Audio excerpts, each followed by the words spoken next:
Before a court can hear a divorce, child custody, or paternity action, it must have jurisdiction over the subject matter of the case as well as the people involved. Subject matter jurisdiction refers to the court's authority to hear a specific type of case. In most states, divorce matters are the exclusive jurisdiction of the family courts. If a court issues an order without proper subject matter jurisdiction, the order is void. A divorce case cannot be heard in a probate court because there is no subject matter jurisdiction. The Due Process Clause requires that fair procedures be followed and that an individual have an opportunity to be heard. This also prevents a person from being sued in a state where they have no relationship. Personal jurisdiction can be acquired over an individual in one of four ways. If an individual lives in a different state but visits another state, that second state can acquire personal jurisdiction due to his or her presence. An individual can also consent to the jurisdiction of the court voluntarily. If a non-resident has sufficient minimum contacts with a state, personal jurisdiction can also be required. Usually, if a person does business in the state or owns property in the state, the burden is met. Finally, if a person is domiciled in the state, then the court has personal jurisdiction over them.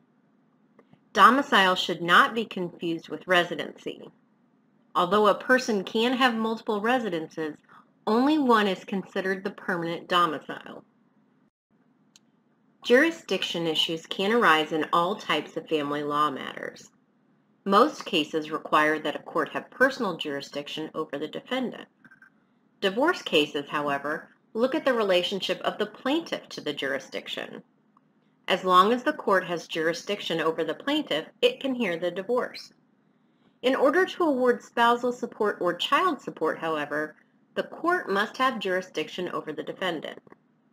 In most cases, the court can assert jurisdiction over the defendant based on minimum contacts the defendant has with the forum state.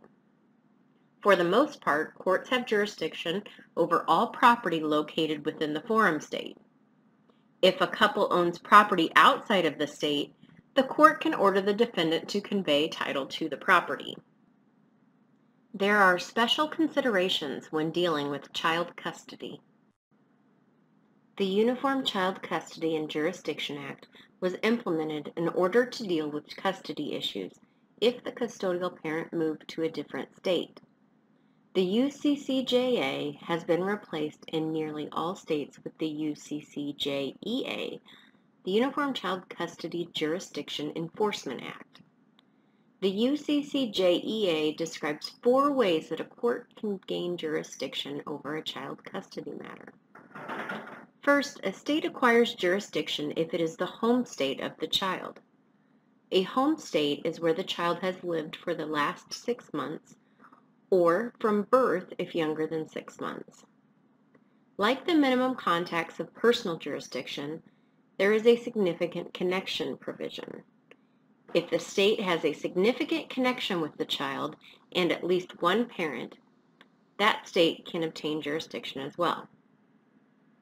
The home state jurisdiction takes priority over the significant connection basis unless the home state declines jurisdiction. If a child has been abandoned or needs protection from abuse and neglect, a state can acquire emergency jurisdiction over the child temporarily to stabilize the situation. Finally, if there is no other state willing to take jurisdiction over a child, a state can acquire jurisdiction as a last resort. For purposes of modifying a child custody order, the state that initially made the custody determination remains the proper jurisdiction unless the initial state no longer has a connection to the child or both parents and the child have moved out of the state. If one parent remains in the initial state, however, child custody modifications would be heard in the original court. States have the ability to decline jurisdiction if another state is a more convenient choice.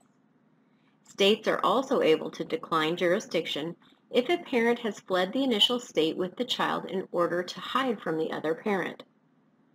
Fleeing domestic violence or child abuse are considered good causes and will not cause a state to decline jurisdiction.